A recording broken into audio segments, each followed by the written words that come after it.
Flex Blotter. That's I So we have here today before us, we have someone called Paul Guest. And I looked up what's the information of this guy, and of course he's not in this program, he's a mysterious individual. And then someone said, oh, it's Monkey. And I went, it's Monkey. Of course. I know Monkey, a remarkable individual, producer of the most exquisite and beautiful art. Found certainly a breaking convention when I encountered him with these enormous bags of fabulous stuff and this store that self-assembled with this beautiful artwork. I finally got to see the factory, and I can promise you it's the largest blotter factory on earth ever. So the largest blotter, and you're the largest blotter art collection on earth? Yeah, but Mark McCloud. that's not known for its size, it's antiquity. Lots of funny things. When I first took LSD, I remember someone gave me 2 trips of LSD, and I took those 2 trips of LSD, and then I realised the little perforated lines indicated that they were squares of 4. So I think I made some meaning time on that occasion. But We have a friend nicknamed Four-Way just because of that reason. because of that reason, yeah. I wish someone had been around to tell me what the story was. So let's talk about blotter art. Let's talk about we were rapping earlier on about the so something that really interested me about it was this idea that we're used to the amazing Wicholi beadwork, we're used to the fantastic Shipibo textiles. And this, in a way, is a kind of like Euro-American, Western, contemporary psychedelic art that is also about, it's a medium on which the medicine exists, you know?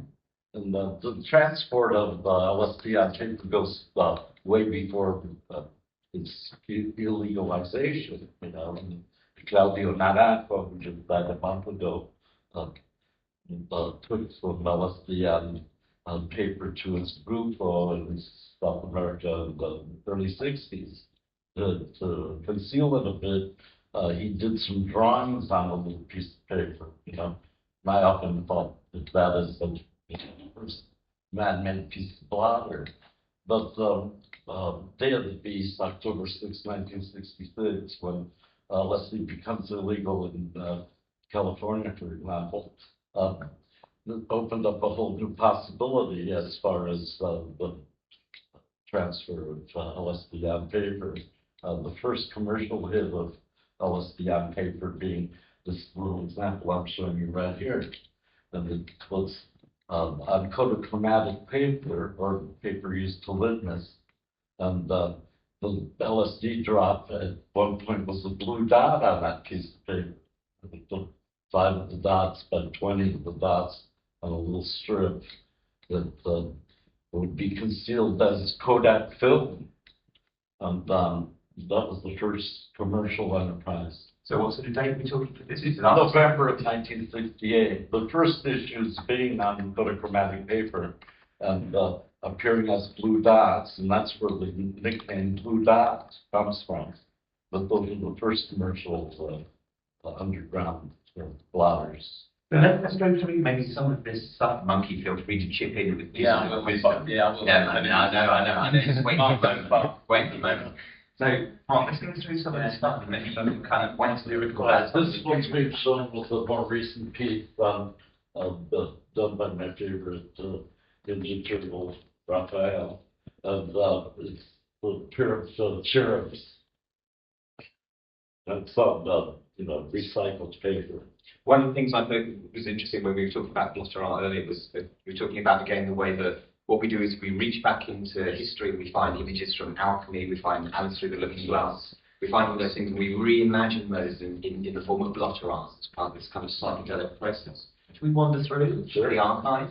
Sure. Here's the imitation of the blue dot pattern being printed on a sheet of flour, early sheet of flour. Pre-perf, The re-perforation. Yeah, because it took a while to figure out perforation. Most of the early blotters were 4,000 hits to the gram and on unperfed paper. Okay, so a bit of folklore then. Is it true that acid was stronger in the olden days? Yes, because it was 250 mics a hit instead of the perf.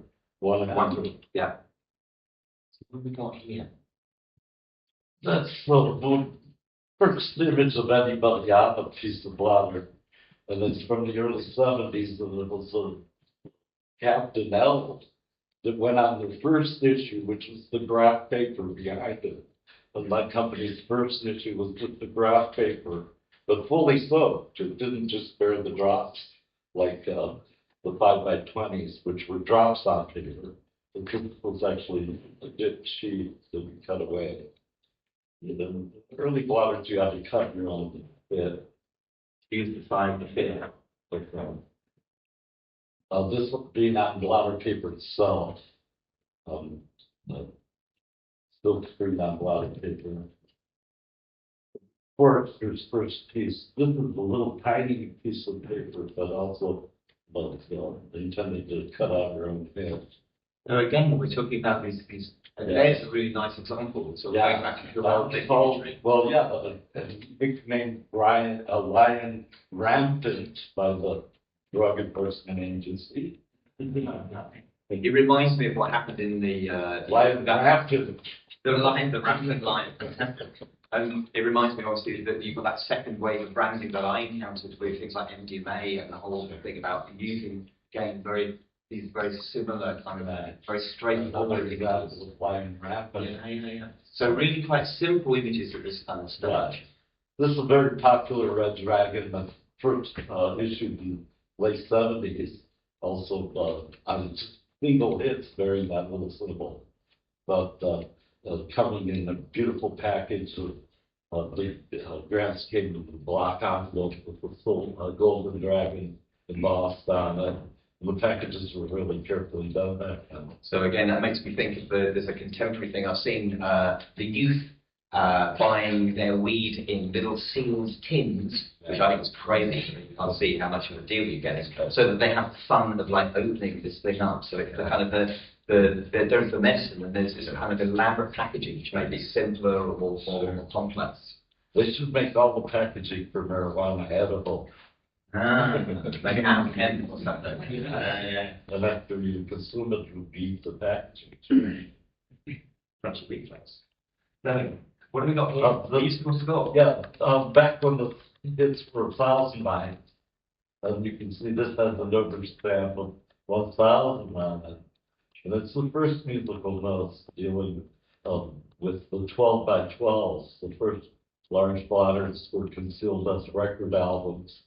And there was a brand sold in a record but never had a record. So this no hits of so the first blotters in the original formats were 12x12s. This being in 12x12, 4,000 hits grand of 1,000 hits, 4 ways. You had to cut that 4-way. If you didn't know it was a 4-way, you were in trouble. One of the earliest panoramas in San Francisco from the middle 70s, portraying even the residents are in that. I see a resident running at the top there. Yeah. And this really interesting kind of confluence of images, and it's probably maybe a bit difficult to see at this side, but we've got a kind of Illuminati pyramid because it was smoking a joint here. So all of this, and this again, the interesting kind of confluence. If you want to really understand that, I recommend Eric Davis's new book. Yes, it's weird sounding. What's it called? High weirdness. Yeah, really good. Yeah. Anyone who's not familiar with Eric's work should check it out. But Mr. Natural's even in there, and you got Mickey and Donald driving Goofy with LSD. No, I mean, a very playful image. There's a kind of Star Trek machine happening in the That was here to come along. The first come along Saturns, and Saturn's a recurring image in Blotter, because of the Boo Church, Tell me about the Boo Church. The beautiful church that coexisted in Millbrook with the League of Spiritual Discovery was the church created by Maxwell Arthur Kleffs. And had the three-eyed toad as its symbol. And it was church, more like the Church of the Subgenius than Roman Catholic Church. And it allowed certain freedoms to aspire to the ultimate aspiration being to blow Saturn out of the sky. Arthur Plus blamed most of our troubles on Saturn. Okay. And Father, we spiritual and wants to remain so with this good humorous look at religion. So this is one of the things again we were talking about earlier on, where I was saying that I've got a son who's 17, and I occasionally talk to him about stuff, and he goes yeah whatever. I said to him, there's this dude called Terence McKenna. Have you heard of him? And my son is perhaps unsurprisingly interested in psychedelics, and he went, no, who is this Terence McKenna? So I think it's really important that we within us as the psychedelic community, we transmit these stories. I process a lot of youngsters through my institute in San Francisco. They don't know who Owsley is. They don't know who McKenna was. And barely heard of Jim Leary. We've got him. Those are Red Dragons, early Red Dragons from the 70s. And then probably Mickey's back. Yeah, Walt Disney had a $25,000 reward for the capture of Riverbed Fred, who was responsible for this. And he had a $25,000 reward out. So not Riverbed Fred's neck from his own pocket. So not happy with the subversion of their Martian character in the service. So popular Blotter image ever, and only dipped in Sandoz. Only Sandoz went on Mickey Fantasia. And when you got the gram, it came in a beautiful lacquered box with a big Mickey on top. Inside, wrapped in gold, was your gram with the golden Mickey with Sandoz underneath. I showed it to Alfred on his 100th birthday. And guess what he said? I did not know we would understand like that. And I said, on the street, you have the most famous hit ever, dog. So we got more. Gold or something associated with the Keys. Most all early blotters are set with gold and silver inks. So they all contain that to make sure the ink adheres to the paper, doesn't float to the top of the pen when you dip it. So this is where we get into the technical side of it, which I'm sure some people be about. Biggest screener of blotter paper on the planet Earth. Monkey. We're just going to pick you up, and you can just kind of kick that. Sounds good. Every one of us could have like 10 heads. So on the planet. That might just about do it, man. Just about do it. It's possible. Yeah. Okay. Yeah, imitating the blue dot, because that patterning was the most common imagery taken from paper very, very infrequently and played in the 70s, with some exceptions.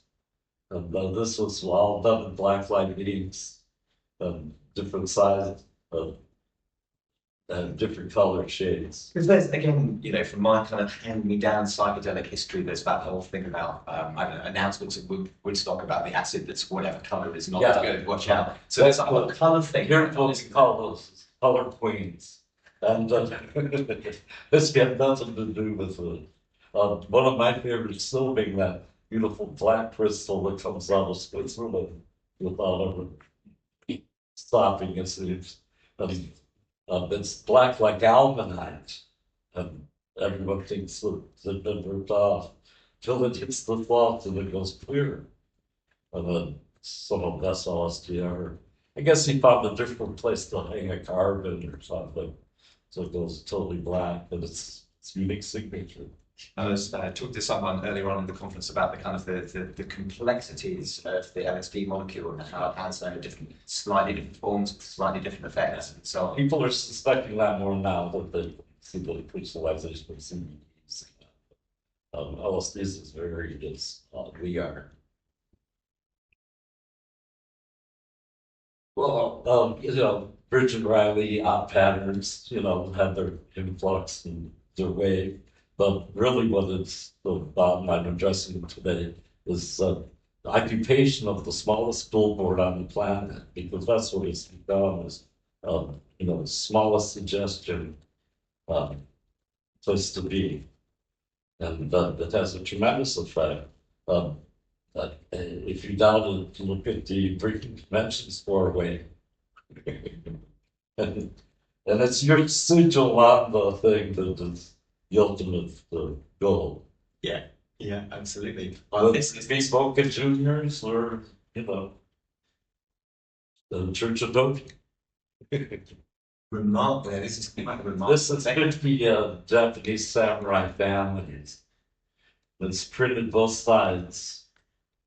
And it came in this little carrying case. I love that. I love that kind of attention as well. Yes. Today. Yeah. That's Super heavily beautifully packaged. They researched later in the career of a beautiful man named Alexander Shulgin, who has a gold version of this that gets passed around this experimental LSD group in 1999. We have some of this. Yeah. So it's interesting also to think about the kind of the effect of consuming something